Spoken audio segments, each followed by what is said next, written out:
going to be kind of like the meat and potatoes, not the main event, but the semi-main event. And we're going to get into this one. I'm asking some hard questions on this one. So, what validation do you feel motivates you more?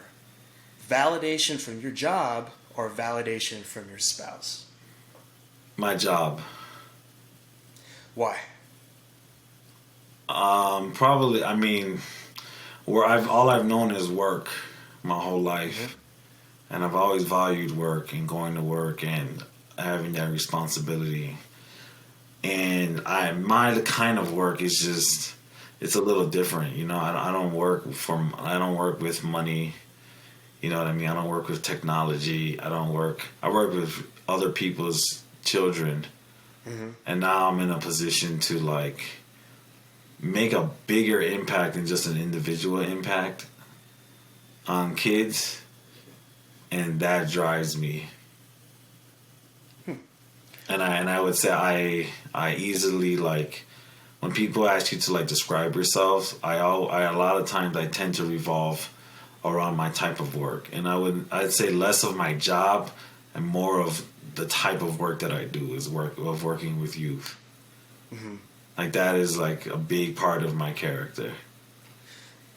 When somebody asks you about your job, do you say I am an assistant principal, or do you say I work as an assistant principal? I work as an assistant principal, but I'm an educator.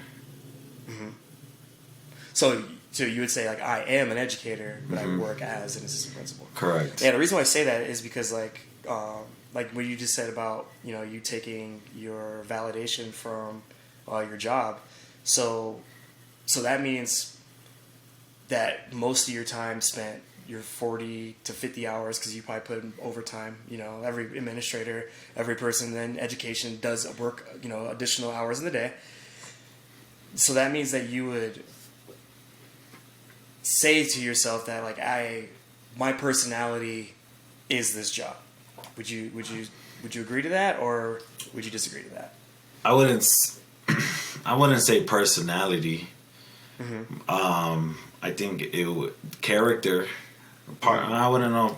Personality, character, kind of interchangeable, but I don't feel like there's not a personality for an educator. I don't believe there is. There's character traits that is a part of their personality that will draw them to that type of work. Does that make sense? Yeah, it makes sense. Yeah, makes so sense. I would see it more like that way. So I definitely think I have some overlapping characteristics, but there's different personalities in the school building, and like when you really talk to the folks, there's a lot of different backgrounds coming in. Most of them come from a lens of privilege, but that privilege also looks different and it varies. Yes.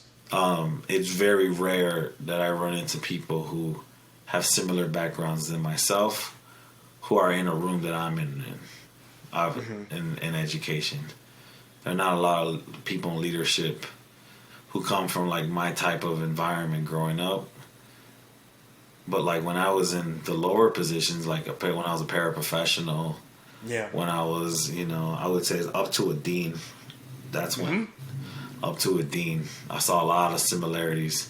But once I got past the dean, district level, assistant principal, those folks have fallen off.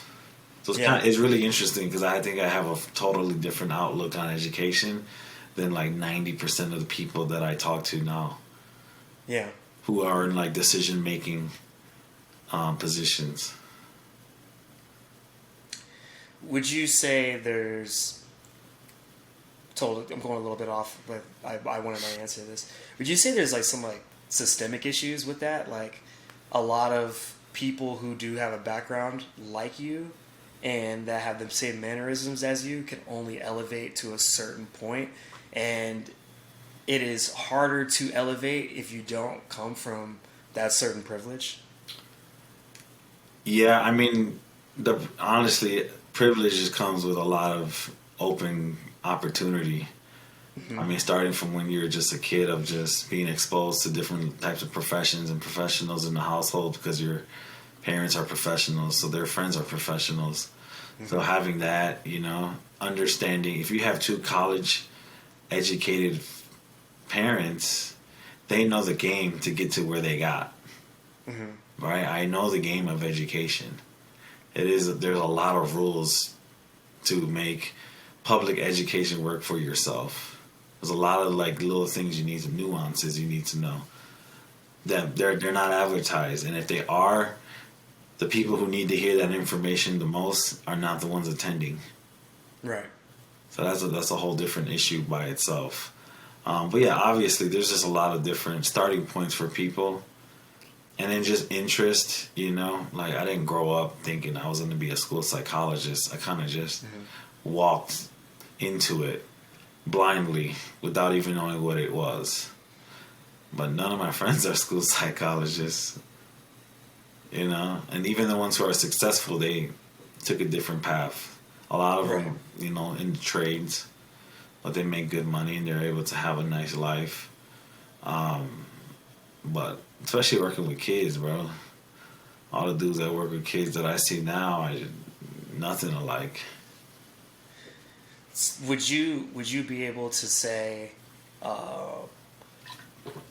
if you switched a job, say like you were like, next year I got offered a job in tech security, right? And they're going to offer you like $120K to be a manager for a tech security firm. Would you be able to identify with that job as, hey, I am a tech security guy, or would you be like, no, I just work as a tech security manager? I wouldn't be even interested in doing that shit. Well, I know. I'm just saying hypothetically. I mean, I'd probably just tell people I work in tech. Mm-hmm. Yeah, I don't want to be the job. I don't. You know what I mean? I don't. Because I know that's something like people have to work with. Right. Like when their job is their total identity. I think it's a big piece of it, and I mean, honestly, not having my baby, that kind of brought me more of a reality check of just as a reminder of like work isn't everything. It's important. Yes. But now I have something that is more important than that. And I'm not saying like my relationship isn't perfect, but I mean, not perfect, but important. But when my wife and I moved here, we both knew it sucked. Mind you, there have been times where it sucked. But we both came out here grind to grind. Mm-hmm. Like she has made tremendous gains in her career as well in these last 7 years. Like we grinded. We put everything into work for the last 7 years. So I think we both kind of saw work as a priority. And now that we have the baby, it's kind of like a reality check to take a step back and remember like to put more focus on the family piece. Yeah. Yeah, I think definitely, I definitely agree with you on that one. I think this year alone, being stay-at-home dad, just trying to revolutionize the game, stay-at-home dad, 2023, stay-at-home dad 2.0. Hustlers Nation, still like on the grind, doing these podcasting, getting cameras and setting up stuff, vlogging for my buddy's wedding. Just doing a whole bunch of stuff on the other side and also working too at the same time. But it also allowed me to take a step back because when you're in education, you care so much about the kids. And I know like you're a guy that's like, hey, like I want to see everybody around me do well. I don't want anybody to fail, especially if they're good kids. You know what I mean? It's like, man, I want you to be successful in life. And you put a lot of effort.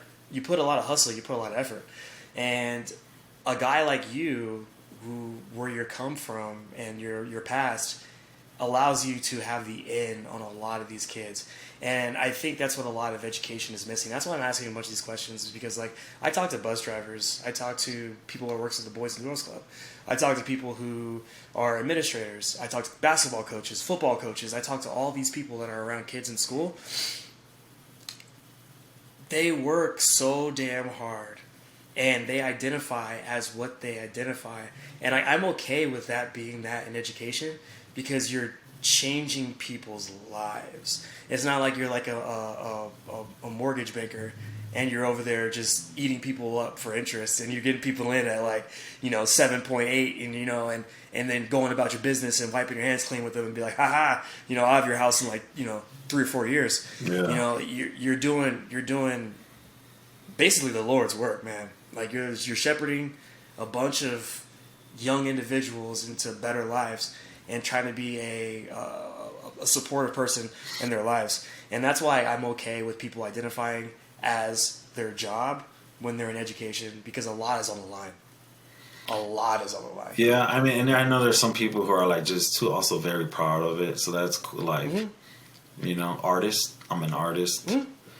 Or, I'm a doctor, right? Medical doctor. So I definitely see that. And then, like, yeah, it's interesting, man. And now I just, it's time for me to step my game up and get into, like, the political side of education. Because that's where the real change is. And there's even less of me walking around there. Yep. So there's that's barely any of you. Did you hear that? Did you hear that Tennessee, the guy who got kicked out of the Tennessee House of Representatives? Yeah. And then so he got reinstated. But did you hear him and that Dr. Martin Luther King voice that he was doing? I honestly, I didn't. I read it. I didn't watch it. I haven't watched it. Oh man, just when you get a chance, watch it, and I want to know your opinion about it, because like, I get it where he's coming from, but it's like, man, like, a lot of it's like acting. Don't be an actor on a serious topic. Yeah. Yeah, don't go around here like get your Dr. Martin Luther King voice, like his Memphis, Tennessee voice before. But have you heard any other time he talks? What if that's just his cadence? I don't think that's the way he gets around, man. I think that he's just putting on a show I don't know. For people. Like I don't think that's the other way. I don't think he gets down like that. That's the thing. I think if he were in a room, or if he's addressing people like at a school, he's not talking, hey, no way, we do this. And it's like, dude, come on, bro. Like I get it that this happened to you, but like you could have got that off by like being like authentic, and that kind of stuff turns me off about politics. That kind of sometimes it does. So my deal is to be the sweet and simple politician. There you go. KISS. Keep it simple, stupid. Yeah, and just be you, man. Just be you, because people will follow you when you're you, and like not put it on over here Denzel Washington, Malcolm X performance. You know what I mean? Like it's crazy. That when it comes to validation, what do you receive it more? Do you receive it more from your job or your spouse? I would say there have been. I would say it's fluid. It's fluctuated. The crazy thing is I would say the more I went up to the top, the more the validation came from my wife. Mm-hmm. Like as a public, you work for the public. As you get higher up and further away from the instant action, the thank yous trail off. Mm-hmm. You know what I mean? So, or the acknowledgement is less, and you hear more problems. So, as that has happened more, I would say I've heard more from like my wife, and like, or other people in the community who are aware of my work. But I wouldn't say directly at it, like at my job. Yeah. And I think, what about like compared to like when I was a para and shit, like when I first started, I mean, I talk to parents every day. I got a lot of validation, and seeing the progress in front of me. Now it's like it's a slow progress. Mm-hmm. And progress for me is not one kid, it's one whole school making a shift. Yeah. That takes a longer time too. Yeah. and a lot of people that are working with you because Yeah. you can't change a school and school dynamics and culture. Like organizational culture can't be changed by one person. No. Even if it is that person on top, that person on top has to install the right people that are willing to definitely do the legwork Yeah. that you are. Because it's your not mission sustainable is. if you don't. You'll burn out. Exactly. 'Cause You'll burn out. You might be burn able to out. do it. You could do it, but you're just going to be burning yourself out. Uh-huh. And depending on the size of the population you're working with, it can be really difficult. I have the benefit of being a small school, Mm-hmm. and I'm used to working with bigger populations, so I know all my kids with ease. Like, Mm-hmm. and I don't even think about it anymore. It's automatic. Yep.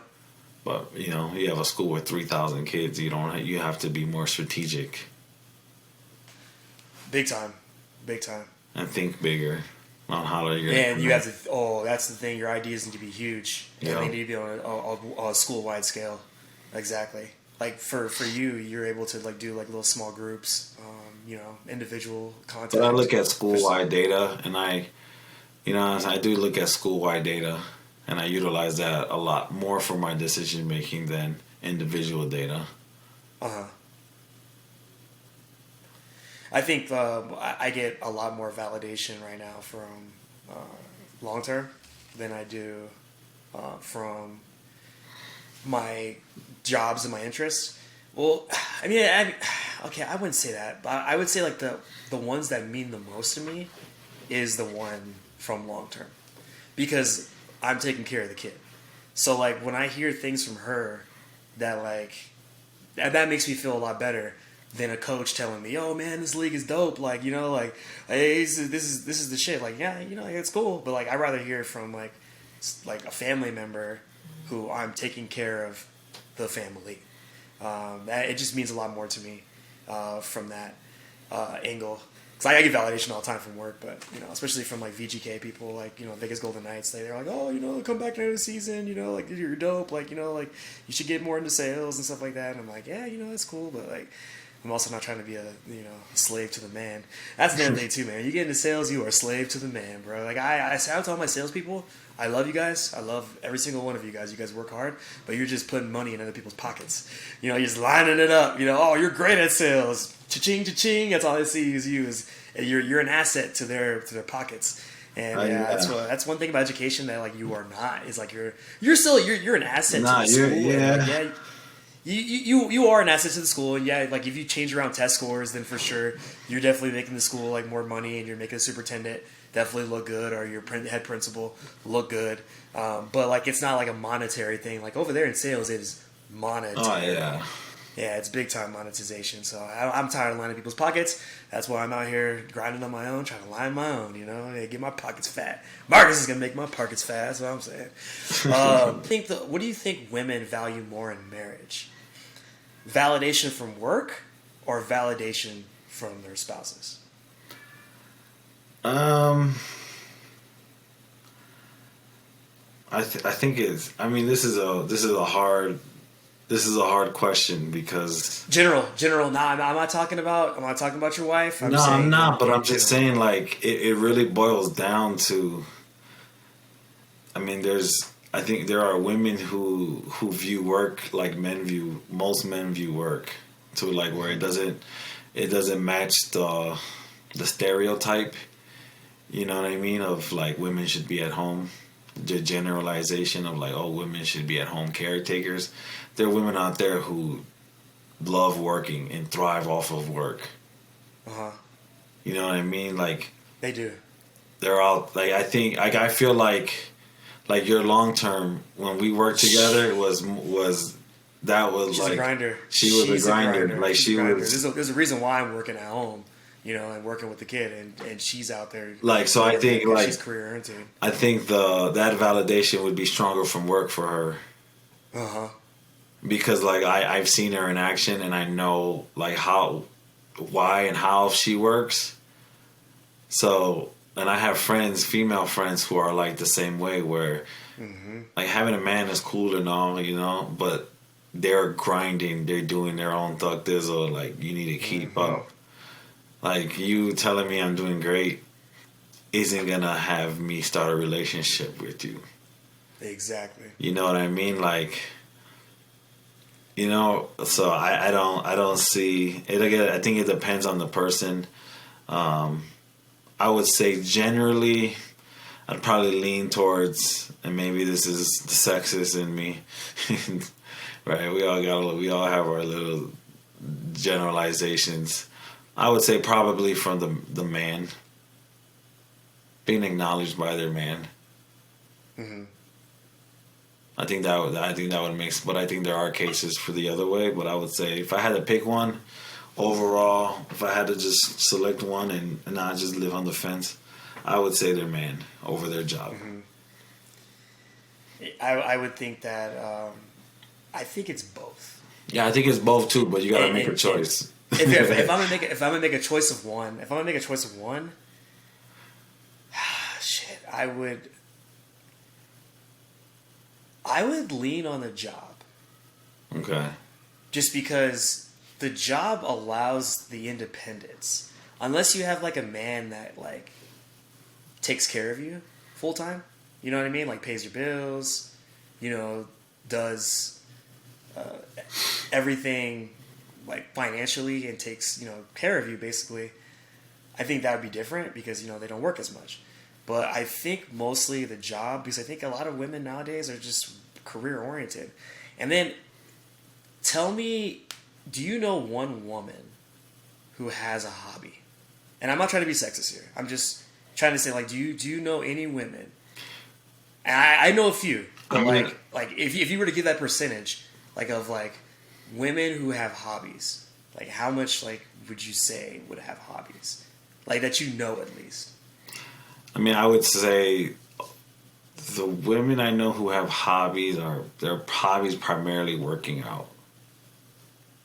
Okay, that's a hobby. That's like Yeah. the most consistent one that I know. Right. Now, outside of like unique hobbies, Mm-hmm. because I don't have any hobbies, so like I don't think I have too many hobbies. Outside of working out, like that's like my number one hobby is working out, and then something basic, simple, very common. I like to play like MLB The Show. Yeah. Like I don't really You play it. podcast. Yeah, I mean it is a hobby. It's a hobby, but I'm hoping for it to be more than a hobby. But when I'm thinking of just Monetization. pure, like like a true hobby where it's only for internal gratification, like that's what I'm considering a hobby. Not to like turn it into a profession, just to do it because you enjoy it. Mm-hmm. I would say like weightlifting and like playing MLB The Show. Like other than that, bowling is a good hobby. Yeah. Bowling's a hobby, but I don't do it that It's a great often. hobby. But I say, yeah, female friends, working out. I do have a couple who bowl. I mean, I feel like the people I know in Denver are very artsy, so a lot of their hobbies are around art, and I've met more people like that. In Chicago, our hobby is to party. So if partying counts as a hobby, then everyone I know got a hobby. I consider that more like a leisure, like everyone I party. know. Right. We got. I wouldn't label that a hobby, but like I label that as definitely getting out and everything. Yeah, like just so like the reason like why I asked that is because, you know, that work validation is so important for them to come home happy because they feel like the time that they're putting in at a place they're working hard as hell. That's important. Like me saying, "Oh, dinner was great," is not as important as manager Steve saying, "Hey, that last report looked really damn good." You know what I mean? So like, I think that validation has more weight than a spouse validation saying, "Hey, like, thanks for washing my clothes," or "Hey, like, you can get a promotion to keep the way you keep working." Like, just think about that weight right there. But I think then that's on you. That's on you because if I know that like my wife is killing it because I'm watching her do the work behind the scenes, and I know something good happened out of it, why can't I validate that? Why does it have to be just like thank you for dinner. Why can't I validate what she's accomplishing outside of the home? Those were examples. You can definitely validate. Well, that's what I'm saying. So I'm still saying that like the manager. So if you were to repeat the same thing, like if you were to even say, "Hey, I really liked what you did with this last report," and then you come home and you read that same report and you're like, "Hey, I like what you did with this last report." I'm saying 6 out of 10, 7 out of 10, your manager is going to make her feel better than you. Well, fellas, if that falls into you, that manager is about to manage your wife's ass. And that's why divorce happens. That's why people get divorced. So you better. And that's why people. Because if manager Steve making her smile for some bullshit like that, then you have no game, bro. Because if that's all it takes, man, I mean, like I said, there's other things you can do to show appreciation and validation. That's gonna fall on the individual, man. That's on the individual. If I know, like my wife got like a promotion or something, like that calls for like a dinner. Oh yeah. That calls for something. You know what I mean? That's like a true acknowledgement. Or something. Sometimes it's just as simple as like, ordering out food from her favorite take-home restaurant. Mm-hmm. You know what I mean? Something simple, a simple little date night, just something more intentional around that acknowledgement. It's gonna blow the shit out of whatever the goof ass Steve gotta say. Fuck you, Steve. Hey man, but Steve is with like people's wives like longer than like you are during the day. So I'm telling like men. Like when I talk to these other men, I talk to them because I tell them about the podcast and like I'm interviewing these dudes and I'm talking to these guys and they're like, hey, like the reason why my marriage broke up is because I went to work, and she was working and she was working hard and somebody at work they go out on like a little social thing and that work husband usually ends up taking the place because that's why. Dude, I'm telling you, that's like the number one I know. I believe number one reason why like divorces get broken up is because of work husbands. And it can happen to us dudes, like with like we don't have dick discipline with work wives, and all of a sudden you get close, you have a couple drinks one time, and then all of a sudden like your marriage is in shambles because you made a terrible decision because of lack of dick discipline, But I think that the first situation I was talking about happens a lot.